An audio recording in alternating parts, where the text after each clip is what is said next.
Great, so let's get started. Welcome to this presentation. This is an introduction to the Windows Phone platform. My name is Diaz. I am a developer evangelist with Microsoft.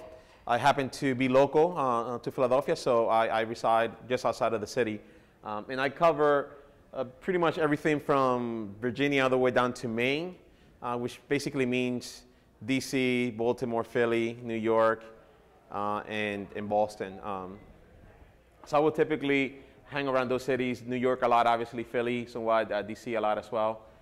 So my contact information is there, Danilo, d@microsoft.com, smallandmighty.net, or via Twitter, Dani Diaz. So I know everyone is in the room here is thinking, you know, wait a minute, let's just get it out, right? Like, what's the big elephant in the room? And the big elephant is, what am I doing here, right? This is ETE, the Everything But Microsoft conference, like I like to call it. But actually, we have two speakers from Microsoft this year. So it's like everything but Microsoft in a little bit of Microsoft, you know, conference now. So that's good. Actually, that's not true. The folks here have always been very open to have us here. It just really never worked out for us to have a big presence here. So we're trying to change that now. So the other reason I'm here is because I want to introduce you to the Windows Phone platform. Now, the reason why I say introduce you to it is because it's a very different phone, right? It doesn't look like the stuff that you have in the market today. All those phones that you see there are pretty much the same. And I can actually show you a Palm Trio, and you would say, oh, wait a minute, the design is kind of the same too. I mean, obviously the screens were black and white, and they didn't have any powerful graphics or anything like that, but it was the same concept. I have icons, I click on an icon, I get an app, right? That is kind of the same idea. Windows Phone is very different, right? Just by looking at the screen there, you can see, wow, yeah, it is. It looks kind of odd, right? It doesn't look like a regular icon panel. And the reason for it is because we try to concentrate on people interaction and not on apps. We have the apps. I mean, we have apps. We're growing as fast as the other major marketplace grew. We have over 70,000 apps now in about a year, which I think is pretty good. And we have a lot of top apps as well, too. So that's also very good. But we concentrate on people. And what we mean by that, well, I'm going to talk about what I mean by that in a second. But the other thing that you will see different is that the design is very unique. The design was basically influenced by what you see in a lot of European or, you know, everything outside of the States. When you go to the metro stations, you'll see a lot of signage that use a lot of iconography, and they use a lot of typography to kind of portray information and the importance of different information based on fonts. And so we looked at it and we're like, wow, that's beautiful. And you can portray a lot of information using Metro. You know, typography is a beautiful thing. Why don't we use that in our UI? And if you notice, Windows Phone is totally Chromeless. And we want to keep it that way, both literally and, you guys didn't get that joke. Chromeless, no Chrome. Oh, you got it, yeah, there we go. It was a lame joke. But we try to excel at 7 different areas. When we started designing the phone, we said, you know what, let's take a look at where we can be different. The Star experience is one of them. We feel that we have a pretty unique, and I'm going to give you a full demo of the phone in a second. Social communication is very people-centric. When you first get the phone, it's going to ask you for your Facebook information, for your Twitter information, Gmail, Live, Hotmail accounts, and they will bring all that information into one people-centric, what we call the People's Hub. And through there, you will be able to see people's statuses change. If people post pictures on the social boards, you will see those pictures come up in your phone. So you don't have to go to the phone app to see pictures. You can just see them through the People's app, right? So there's a lot of that kind of integration. Hardware choices, I have about 4 different devices here. I have a Nokia device, I have a Samsung device, an HTC. So we have different hardware choices. It's basically the best photo phone out there, and I'm going to show you why in a second. For business users, obviously Microsoft is known for the business suite. We have full integration with Office, with SharePoint, SkyDrive, so you can share documents between your Office and your phone, totally seamless. Obviously, location awareness, it was key for us and like most of the mobile devices. And something that's pretty unique to Windows Phone is the connectivity with Xbox Live Gaming, right? So if you're any gamers here, any Xbox gamers? A few. Okay, so for you guys, it will feel at home. In fact, I always wonder, why didn't we call it the Xbox phone?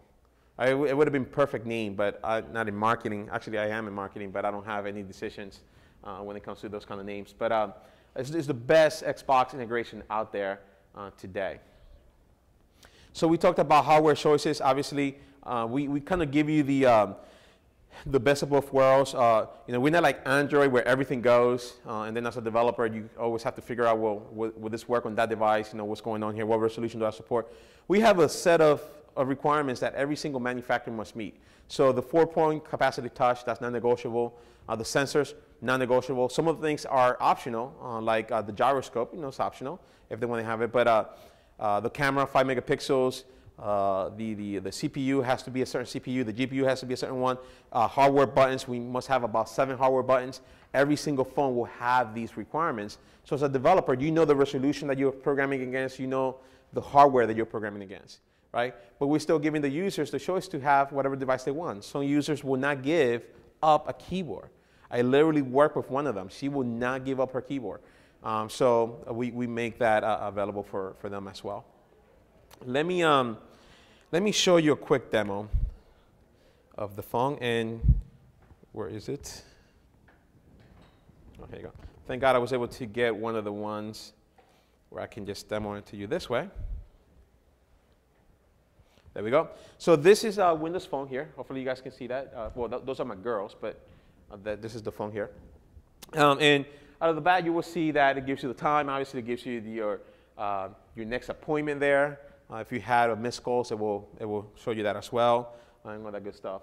The other thing here, when I go to the starter screen, you notice that I don't have any icons. Instead, what we have what we call live tiles. Now, these things, in a way, can be little applications on their own. Through here, you're able to change and provide a lot of information to your users. So, for instance, the weather. It's not only will it give you the weather, but it also changes the pictures based on the forecast.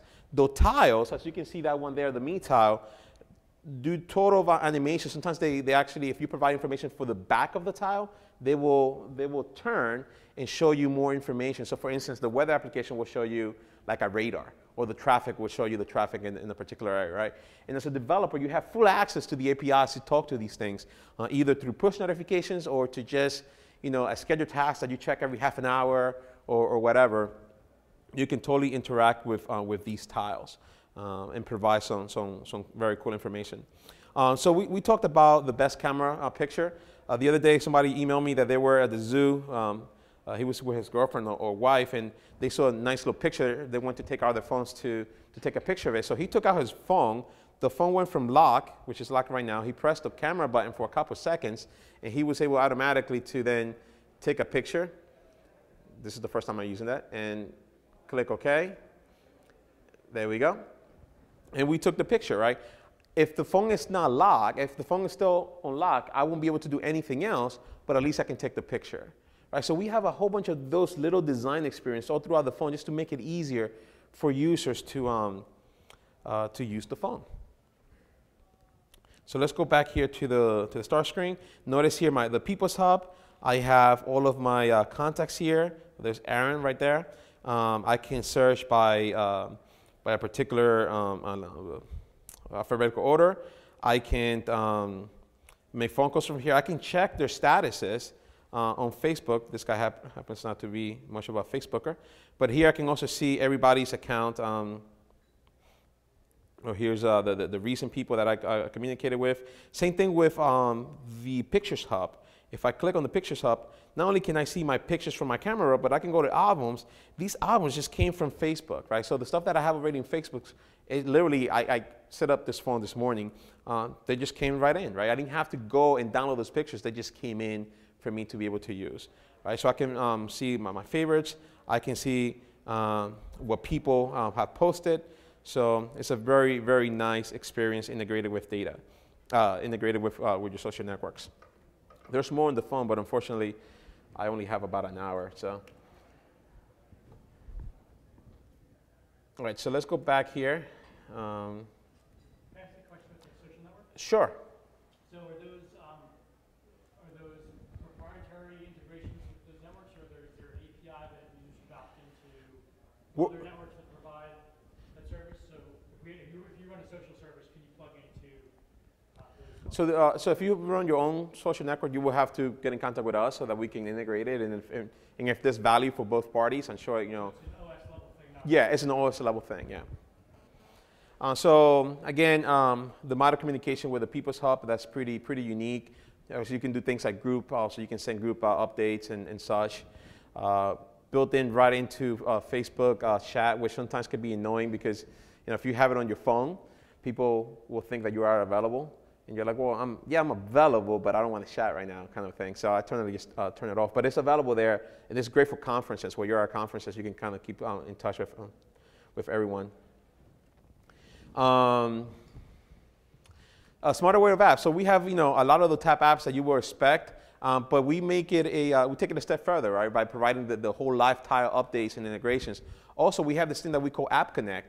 If I'm searching for a movie on my phone, for instance, I can, I will display the results of the movie that I'm searching for, but also Bing will say, hey, look, it looks like you're searching for a movie. There's these apps here that I have, like you can see there, that are, you know, movie-related apps. Maybe you want to download some of them, or maybe that's what you're looking for. So we give you, as a developer, that choice to be discovered by a user just making a regular search. So we thought that was kind of a nice little feature. Internet beyond the browser, we have Internet IE9 on the phone. So it's a full standards compatible browser. You know, it will render a full site. But we also have other functionalities that we're bringing into the phone. For instance, what we call our Local Scout. So Local Scout is an app that comes with the phone that just finds different things to do in the area. We have our searches built in so that you can literally take a picture of text and will do translations for you.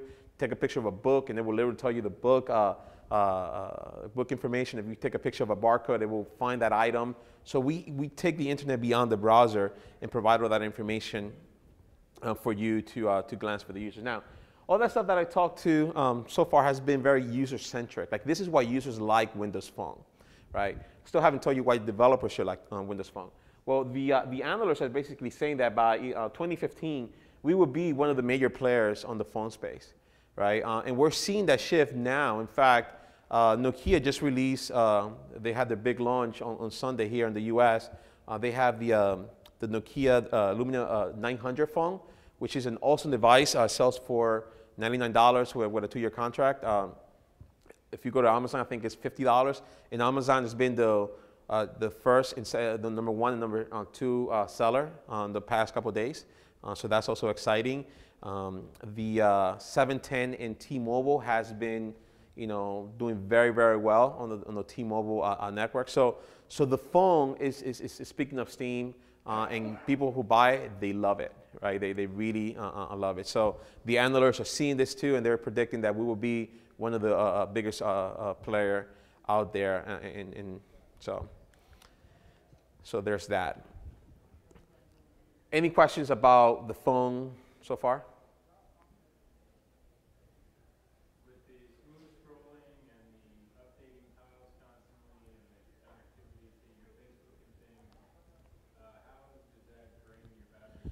So that's a good question. It's definitely depending on the phone. I have the one of the phones that I have here is the Focus S, which is basically the same hardware or the same design as the Samsung Galaxy. This phone will give me literally over a day. I can charge it, unplug it at 8 o'clock in the morning, use it the entire day, and 8 o'clock the next day is still running. With this phone. With my Nokia, I can use it pretty much the entire day and get to, like, if I'm doing heavy use, I can probably get to about 8 o'clock, 9 o'clock with no problem. If I'm not really browsing and doing much, I can probably get to the next day as well. So the battery life has been great for me, and hopefully other people. Anybody here have a Windows Phone? No? So hopefully your experience will be the same. That's one of the things that we do in that. And you will see later on through when I start talking about the platform, there's a lot of, not limitations that we have on the platform, but some things that we just don't allow developers to do, always because of battery life in mind, right? So all the restrictions that we have, they're not technical restrictions. They're more like, no, we don't want you to do that because we don't want the phone to suffer. Because at the end of the day, you write a crappy app that drains the phone, users aren't going to blame you, they're going to blame us, right? So we have to guard for that. All right, so some of the things from the application development point of view, if you are a .NET developer, C#, VB, you will feel right at home. All your skill sets will literally translate. If you've done any Silverlight work, anybody here done any Silverlight programming? One. It's literally the same platform. It's very, very easy to make that transition. But now I get to talk to a lot of iPhone and Android developers, and they don't have any problems moving to our platform as well. I mean, the one thing that Microsoft is known for is for having very good developer tools. You know, Visual Studio is an awesome IDE, and you get that power when you start building Windows Phone applications. So we have a full emulator. We have a set of controls that we make available for free. We have a set of controls that we make available commercially. Plus, there's a whole bunch of, not commercially, that we make available as open source that you can download and do whatever you want with them. And then there's also a handful of vendors that provide commercial controls if you want to spice up your applications. The tools are totally free. So once you download the SDK, you get a version of Visual Studio Express for Windows Phone. You also get a version of what we call Expression Blend. I'm going to show both products today. And they're totally free for Windows Phone development. You don't pay a dime. Another way for you to build applications is using something that we call XNA. XNA stands for XNA, not an acronym.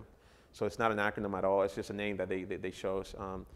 It's a framework that you can use to build Xbox games. You can use it to build Windows games, and you can use it to build Windows Phone games.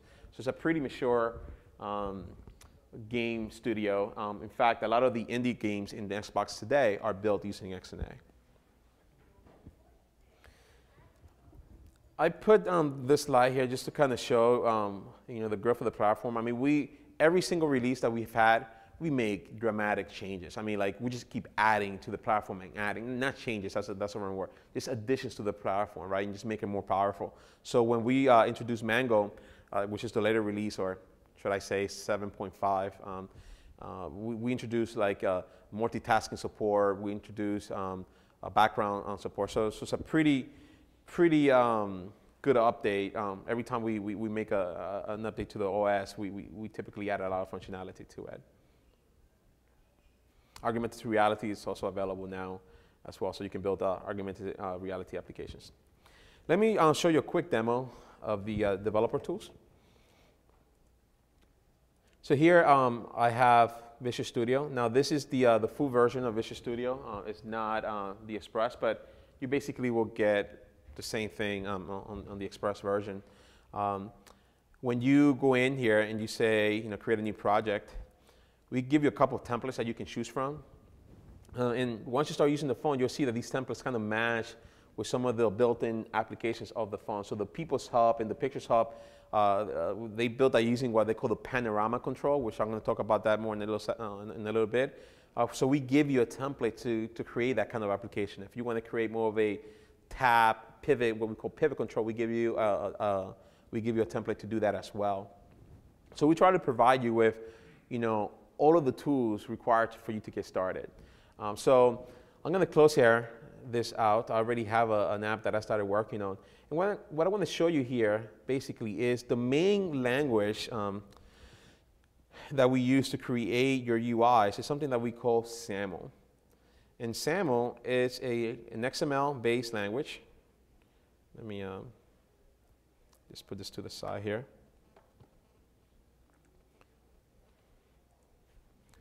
You guys see that okay? All right, so SAML is XML-based, and it's used to do a lot of things. So you can use the language to create workflows as well, because it's nothing more than a serialization format for .NET objects. So what you built here, when the processor parses this, it basically converts this code into .NET objects, right? So you can also use it, turns out, to build workflows and stuff like that. But for now, we're going to concentrate on the UI. So think of it as somewhat similar to HTML, right? You're using elements to define controls. We have two different kinds of elements. We have what we call content layout elements, and we have content elements. Layout elements are typically the ones that will give you your layouts, like grid. We have one called stack panel that allows you to stack things one over top of another. We have a canvas, which is just a plain old, put stuff in here. And then your content controls are controls that typically will have content inside of them. A button, right? A button will typically have a label inside of it. You can actually put a control inside of another control. So I can take a button and I can put a text box on it. Literally, why would you want to do that? Maybe there's no reason for it, but you can, right? So it's very, very powerful, and you can theme it to your heart's desire, right? It's very themable. It's an awesome markup language for creating UIs. So when you see this thing here, just note that this is just very simple XML namespace declarations. For instance, here, XML document, everything must start with a root element, so this is just the root. Here we define our namespaces that we're using. This is nothing more than including namespaces into this page, like you would do in C# or Java. Java, I think you use imports, right? So it's kind of the same thing here. And then we start out with a basic grid, right? Now, grid allows me to lay things out on a tabular kind of a structure. If I don't define my columns in my row, basically I get a grid with one column, one row, right? But here I'm defining and I say, look, I want two rows, right? Which means that I only have one column. Then below that, I say I want a stack panel. And the reason I want a stack panel is because I want to put one label on top of another. So I'm going to put them on a stack panel here. Oh, and by the way, I want that to go to the first row here, right? So I'm saying grid that row equals 2. So I don't have to put this inside of the row per se. I can just mark it and I say, look, I want this control here to go inside of the first row. So that's why I control the layout. Same thing here. I have another grid on the bottom, and I'm putting this here inside of row number 1. Right? It's very important for you to use these layout controls to lay out your tools, and don't use the margins, right? Because you can use the margins so you can create absolute positioning, but if your layout ever changes, all your controls will have to be rearranged. So typically we just say, look, use the stack panel, use the grids, use those kind of controls so that you can very easily move things around later on. So here I have, what I want to do is I just want to demonstrate a little bit of how one of the features on SAML that's pretty cool is something that we call binding. In SAML, everything binds, right? So we have elements. Elements bind to other elements, or the property values of those elements can bind to other values in other properties and other elements. So everything in SAML binds. Sometimes you have a data type that don't match with one that you want to bind. So for those, you just create converters, which are very simple methods, literally a class with a couple lines to say, convert this from this value to that value. That's it, right? So you can convert things around so you can do your binding. So here, what I typically do, and there's different ways to do this, and with an hour, it's kind of hard to show you all of the different ways. But what I like to do is, when I'm creating my application, I like to create what we call a view model.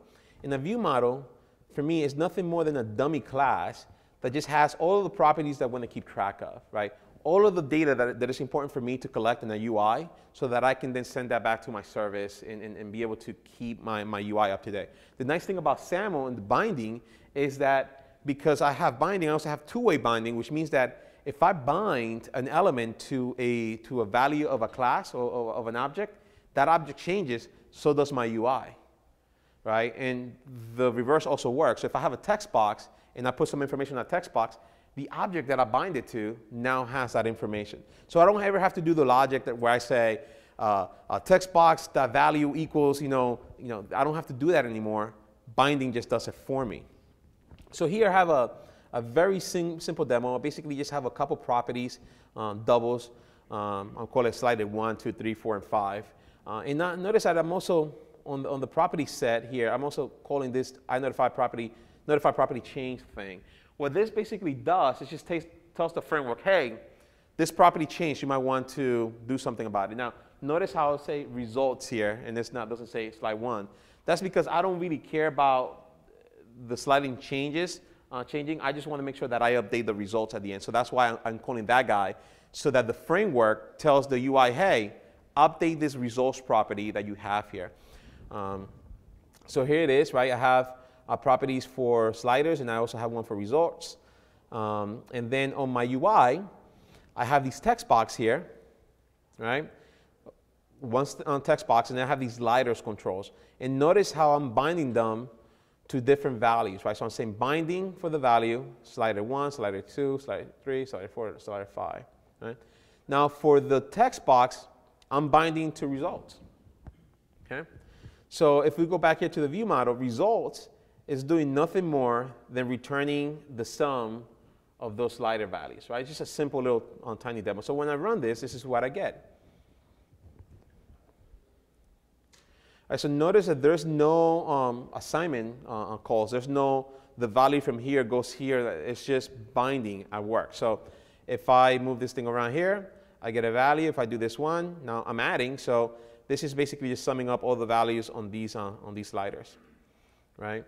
So it's very easy to work with the UI this way because it makes it very clean, right? And again, it's both ways. Never in my code am I updating this text box, right? This is just done dynamically to the binding. I can bind one element to another element, like I said before. So if I can change this here, let me just, by the way, that's the emulator. And let me just show you a little more about the emulator here. It's an emulator, not a simulator, which means that it's actually the OS running on x86, right? So it's the OS compiled to work on a x86 machine. So basically, this means that this is a virtual machine, which means that if you're running a Mac, you can still run the virtual machine, but it's going to run slow because you're basically running two virtuals on top of one another, right? Here we have some other pretty cool tools. So if you're working on building an application that uses the accelerometer, you can test that by kind of just manipulating the picture here. Location, same thing. So if I want to simulate location, and not sure if I'm running here. Yep, I am. So I should have a map. Let's just put in.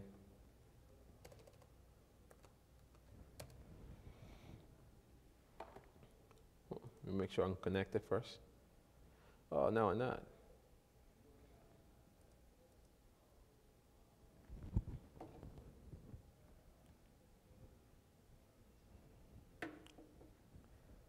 Not sure how I'm connected to, unless this is free right now. But that's interesting. All right, so I'm here. So I can put points, right? I can put points, and the emulator will send that GPS location to the device. I can also have a trip. So if I'm writing some type of GPS logger or something, I can say, look, I want you to run this every second, right? Play, go. So every second it's going to hit one of those points. So the emulator is actually pretty nice. There's another tab on the latest version. I just didn't want to download it because I didn't want to, like, I'm doing a presentation this week. I don't want to just mess something up. But we have another one here for screenshots, so that when you're getting ready to deploy your application to the marketplace and take screenshots, you can just do it from here. Right, so that's kind of cool. All right, so let's go back here and all right, so this is Visual Studio. Now I want to also show you Blend. So if I come in here and right click, I can say open up in Expression Blend. Now Expression Blend maintains the same file structure as Visual Studio, right? So the files are compatible. If you update something here, it will change there. They're fully compatible. Blend is just a way better designer. In fact, for the next version of Visual Studio, we brought the designer from Blend into Visual Studio to create that better design experience. But there's a lot of things that you can do here. And whenever I'm working with binding, whenever I need to do stuff with the SAML, I typically like to use Blend because it makes it a lot easier for me. So what I'm going to do here, I'm just going to change the rules for 1 second. So instead of binding the text box to the sum of all of the different controls, I'm just going to do it to 1. Now, obviously, I can just easily do this by just binding to the value because I now have an object that is binding to the slider, so I can then bind that same value to the text box. I can do that, but what I'm going to show you is that I can also bind from one element to another. So here, what I'm going to come in is I'm going to click on this guy here, right? And I can see there that it's being selected as the text box. And for the value, which is right here, I'm going to click on this little guy here for advanced options. I'm going to click on data binding. And here I'm going to say element binding, right? So I can say, look, give me all the properties here. So what I'm going to say here is I'm going to bind this property to this element here, to the value of the first slider. So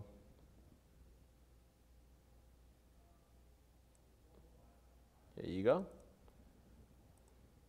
right, so when I run this,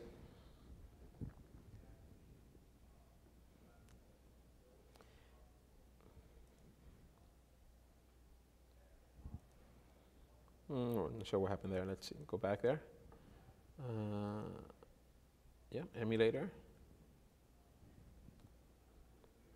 There we go. Right. So I have that guy there, and if I do these, nothing's happening, right? Because I'm only binding it now from one element to another element. So I can totally do that, as you can see there. All right. So any questions about the tools?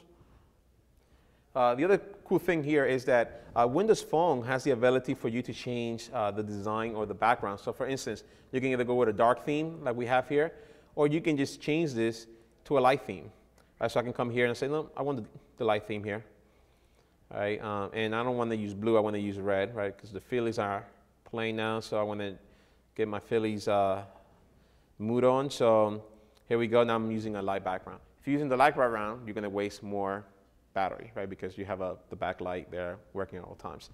So just something to keep in mind. But as a designer, if I want to make sure that I am being faithful to both of my users, I want to make sure that I test in both dark and light themes. So I can do that here. I can totally just change that, right? So here is the light theme if I want to. Right, so pretty nice little feature there. The other thing that you can do is there's a whole bunch of different resources built into the device. So here, I'm going to say, look, I want to change the color here, but I don't just want to change it to, say, like black or blue or whatever. I want to change it to the color that the user has selected, right, the accent color. So for that, I can just basically use one of the resources and do it there. Right, so now this turns into blue. And if I change the resource here on my on the emulator, it will also respond there. Right, so the design tools are very complete to make you basically not really need the device very much, right? You can pretty much do everything you need from the emulator. Obviously, you can choose to deploy on the device as well if you want to. So if you want to do testing, you can do that there. The deployment story basically means is that you become a registered Windows Phone developer. There's a $99 fee. If you guys are really doing apps, I can give you a certificate to waive that. And that basically gives you access to deploy applications to the marketplace. Also gives you access to unlock a phone so that you can deploy your applications to it as you're testing, right? So you can unlock up to 3 phones, but you can ask for more if you have more teams, more members in your team. Any questions so far? The Expression Web, wasn't that originally, it was Expression Web, it was a web development tool. So actually, it was Expression Blend. And then Expression Studio came with Blend, Web, Design, and Encoder. Okay. But the really big one there is Blend. I do have some copies of Expression Web here, so I'll give them out at the end. It's a pretty nice HTML editing tool. Let's go back. I have like 20 minutes, so let's go back here. Oops, not what I want to do. Where is it? Here we go. So now building an app. Now, I'm not sure if you noticed the ones that have Windows Phone, we actually have a Windows Phone app for the conference that we developed. Actually, Don from Cherry developed it. I just helped out a little bit with it. But you know, the first thing that you think about whenever developing a mobile app is you got to think about your information architecture, right? So with Windows Phone, we have different kind of templates that you can choose from. And typically, I always look at this picture when I'm starting an application because I want to know how am I going to lay my application out, right? So in this case, I'm starting out with a panorama control. Right? From the panorama control, I can take the users to a single page, or I can take them to a pivot page sometimes. And from the pivot page, I might take them then to a single page. So I typically like to lay out my infrastructure that way, knowing that these are the templates that I have to work with. Obviously, you can create whatever you want. I mean, you can get an application in Windows Phone that looks like an iPhone app, right? There's nothing wrong with that, but you're kind of shitting your users because your users already made the choice that they want this phone, so you got to make it feel native to the phone. Also, and this is true in any marketplace, you probably won't get featured if your application looks like an iPhone application, right? You know, they want it to be unique to Windows Phone. Now that you can have it on multiple platforms, but they want to have the look and feel. So for the ETE app, this is what we came up with, right? So we came up with a panorama platform that allows you to navigate the speakers, the schedule. These things here, if you click on the header, it will basically give you the complete header so that you can select and drill down by a track or by a schedule time.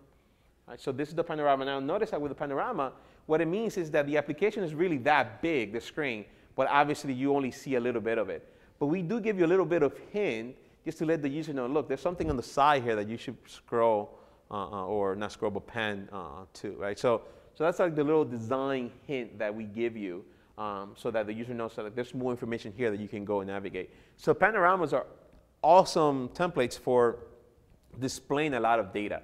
And when you're doing a conference app, mainly what you're doing is just displaying data, right? So that's why we chose this guy here. So I'm going to just briefly show you how we built this so that you can kind of just get a feel for building a real application. Right? We also have the single applications here. This happens to be a pivot, right? So you can go from the bio to sessions, you know, to the Twitter, to get a string for that speaker. You can send it to a friend. You can favorite a session. So it's a pretty nice and complete app. So let me show you that.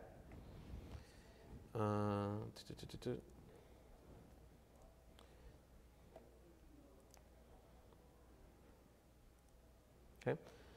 So the conference is built using the Windows Phone conference starter kit that I built a couple of months ago. And it's available open source on the web, so you can go grab it. We're actually making some changes to incorporate some of the nice things that Don did and bring it back into the kit. So the way that we architected this, we have a couple folders. Our converters are things, remember I talked about binding, and sometimes we're binding to different data types. So here I just have a couple of converters. One of them gives me a capital, capitalizes my string. That way I can adhere to the Metro style. Sometimes some things in Metros require you to have capital. Sometimes you have to have them in lowercase. So I have a converter to do that. Sometimes I wanted convert something from a number to a visibility. So if the number count is 0, I want to hide it. So I want to return a collapse visibility value. Right, so just different converters that we have throughout, and I put them here. Some simple helper classes, basically just to do some data conversions. And then the meat of it is basically here on these two folders, the service and the view models. The first thing I do whenever I'm creating an application is I try to think of my data. What's the data that I'm trying to either collect or display back to the users, right? So I create models based on that. And there's two types of models that I create. I create dummy models, which is nothing more than placeholders or structures so that I can put my data. And then we also have what we call view models. And the view models is where I basically provide everything that I need for a page to render. So for that main page, I have a main view model. So there, everything that I need to render that page, I include some type of a holder for that data here, right? And you can take this to, to a stream, and literally every single piece of text that you display can come from a variable, from an object, right? And this is good when you're doing localization. So if you're going to localize an application, what better way to change the strings to the local language that if you have them dynamically to begin with, right? So you can do everything dynamically here. So this is my view model. The view model inherits from view base, which is nothing more than a simple class as well that just has a placeholder for application name, application title. It's the data loaded so we don't get it twice. What is the status of the data that we get it? That we have an error. Is it in design mode, which I'm going to show you in a second. That's basically all that it is. And then the view model itself is just placeholders, literally, with the exception of this guy here. So every view model needs to be able to get data, right? And I wanted to abstract that from building that into the class itself. So what we did is we created a service layer that basically just says, go and get data. Right? So this is how we get the data. In this case, if the application is being run in design mode, we run a mock service so that we don't have to go to the web and get the information. We just return some dummy data. But when we're actually running it real time, we return the real deal. And what this guy does,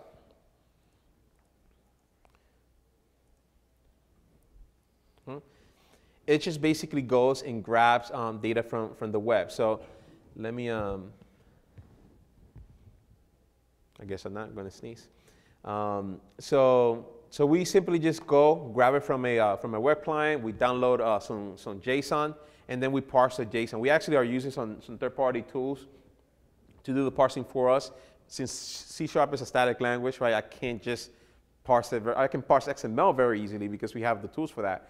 But for JSON, we don't have as nice tools as we have for XML. So what I had to do is build objects out of the JSON, right? And I did that just by running it through a code gen. So I have a speaker object, I have a session. All that stuff is basically being generated from the information that comes from the JSON file. And then from there, I can very simply just load it up to my conference respond object, again, which is provided for me by the generated tool that I used. And then simply just populate my collections by using some link. A link is a feature in .NET that allows me to query objects as if it was SQL. It has a very SQL-like syntax. So I can say, from S in speakers, select, so I'm selecting a new object here, and then I'm converting it to the right type. Right, but it's a lot easier to do it this way than to do a whole bunch of for loops and while loops just to get the data. So running some SQL-like joins even to get the data is what we do. So that's that. And then the other thing that we have here, obviously, is our actual UI. So if we go to the main page,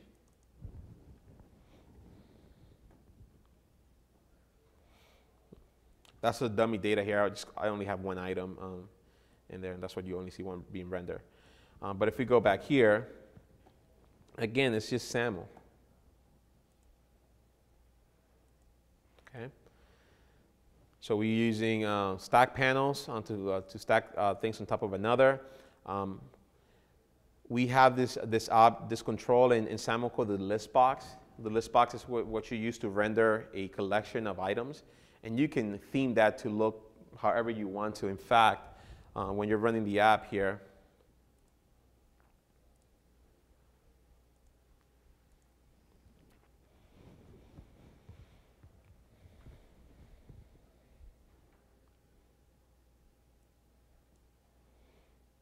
it takes a while based on the connection that I have here.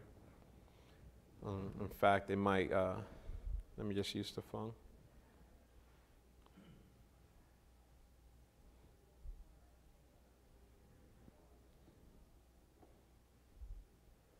Oh, there it is. So this here is a list box that happens to be using as a template a wrap panel. A wrap panel allows me to lay things out either vertically or horizontally, and when it runs out of space, it just goes to the next line, which is what you see here. So I put two pictures, but since I couldn't render the other one on the next column, I have to go down to the next row. So that's a list box, right? Themed that way. This is a list box, just with a different theme, right? So I can totally theme these things and make them my own, to make them look however I want them to look. All right, so let's go back here to the slides. All right, so there's a whole bunch of resources that we have. This deck will be made available. I've also put it on my blog, smallandmighty.net. I'll probably put it in sometime either today or tomorrow. But you can always email me. Now, a couple of things that I just wanted to mention as we end. IE6, man, I know.